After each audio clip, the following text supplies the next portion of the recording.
Assalomu alaykum va rahmatullohi va barakatuh. Aziz vatandoshlarim, dindoshlarim, obunachilarim, sog'misizlar, salomatmisizlar? Qo'shni davlatlarda mani videolarimni kuzatayotgan barcha qardoshlar, salomatmisizlar, tinchmisizlar? Musofir yurtda yurgan aka opa singillarimiz hamisha salomat bo'linglar. Alloh barchalaringizga kuch-quvvat bersin. Yana bir bor hammalaringizni bayram bilan tabriklayman. Muborak Qurbon hayit bilan barchalaringizni tabriklayman. Alloh barchalaringizga kuch-quvvat bersin.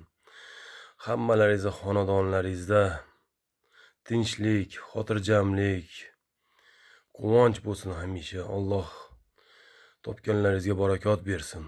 Hamisha sog'lik, salomatlikda yurish hammamizga Alloh nasib qilsin. Aziz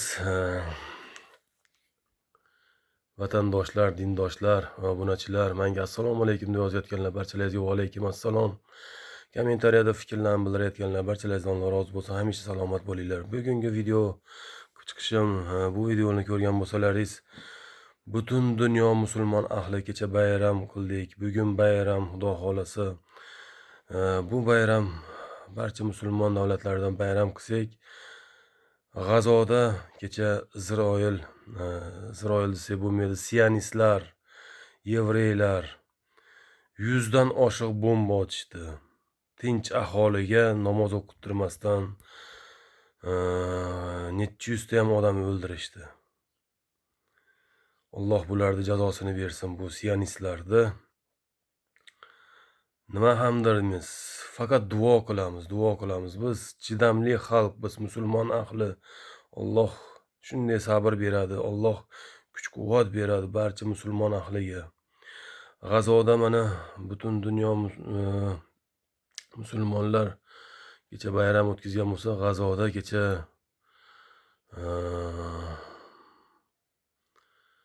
motam deb bo'ldi desa ham bo'ladi. Chunki juda ham salkam minglab odam o'ldi kecha.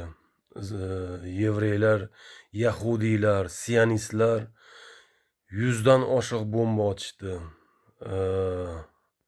G'azoga.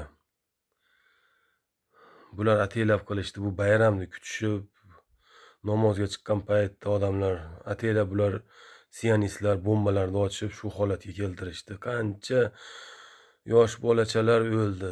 Astag'firulloh. Ular ham yashashga haqqi bor edi.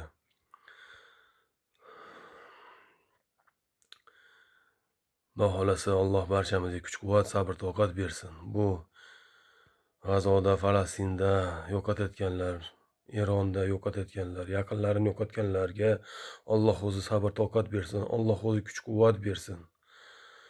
Tanijonlari sog' bo'lsa hamisha Alloh o'zi mukofotlasin barchalarini. Barcha o'sha o'tayotganlar shaf shubhasiz shahid bular.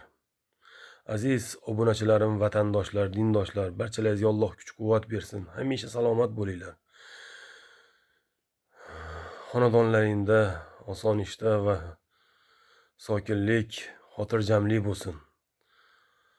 Yana bir bor barchalaringizni muborak hayit bilan tabriklayman. Salomat bo'linglar, sog' bo'linglar. Hammalaringizni Allohcha yaxshi ko'raman. Assalomu alaykum.